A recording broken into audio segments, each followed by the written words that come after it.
Assalamualaikum warahmatullahi wabarakatuh.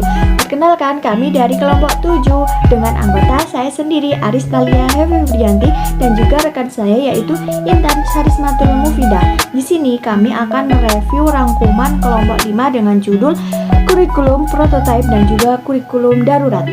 Nah, menurut kelompok kami, kelompok 5 ini sudah sangat detail dan juga rinci dalam merangkum. Seperti contoh, ini dimulai dari pengertiannya sudah jelas, terus tujuannya, kurikulum, terus karakteristiknya dan juga ciri khasnya kurikulum, prototipe dan darurat itu apa.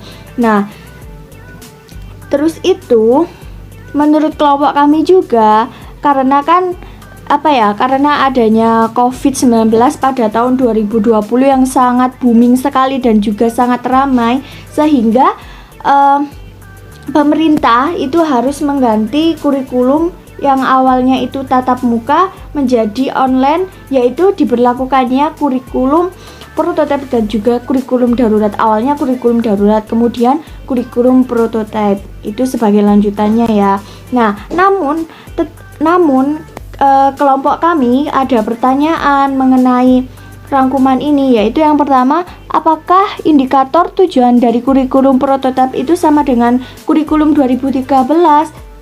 Lah, terus juga ada pertanyaan lagi dari kelompok kami, yaitu pendekatan seperti apa yang cocok diterapkan di lembaga pendidikan tingkat SDMI? Pada poin yaitu proses pembelajaran kurikulum menggunakan pendekatan tematik yang biasanya dilakukan di tingkat sekolah dasar, begitu. Rangkuman dari kelompok 5. Untuk materinya sendiri dari kelompok 5 ini saya rasa sudah cukup sangat detail.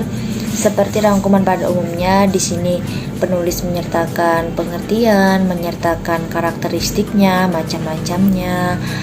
Lalu juga yang lebih baik lagi itu pemateri menyertakan tentang hambatannya sama dampak-dampak dan model dari kurikulum darurat itu sendiri. Cuman di sini menurut saya seharusnya ketika di sini itu ada hambatan, setidaknya pemateri itu menyertakan referensi yang bisa diakses oleh pembaca untuk menganalisis dari hambatan itu sendiri, lalu menyimpulkan bagaimana solusi kita dan cara kita untuk menyikapi hambatan yang ada ketika kita menerapkan kurikulum darurat ini. Lalu selanjutnya di sini saya akan melihat hambatan pelaksanaan kurikulum darurat. Di sini penulis itu menyertakan beberapa kendala dari kurikulum darurat itu sendiri. Yang pertama seperti kendala regulasi, kendala infrastruktur, dan kendala sosial, budaya, dan ekonomi. Nah, di sini tuh saya lebih tertarik dengan keterbatasan sebagian sekolah dalam menyediakan sarana dan prasarana kesehatan yang ditentukan belum memenuhi standar protokol kesehatan. Nah, lalu bagaimana ketika sekolah itu jauh dari jangkauan pemerintah, dan kebetulan kita itu sedang bertugas di lembaga tersebut. Lalu kita sebagai pendidik bagaimana menerapkan kurikulum darurat ini ketika lembaga itu sendiri itu tidak menyediakan sarana dan prasarana yang sesuai standar yang memenuhi protokol kesehatan contohnya.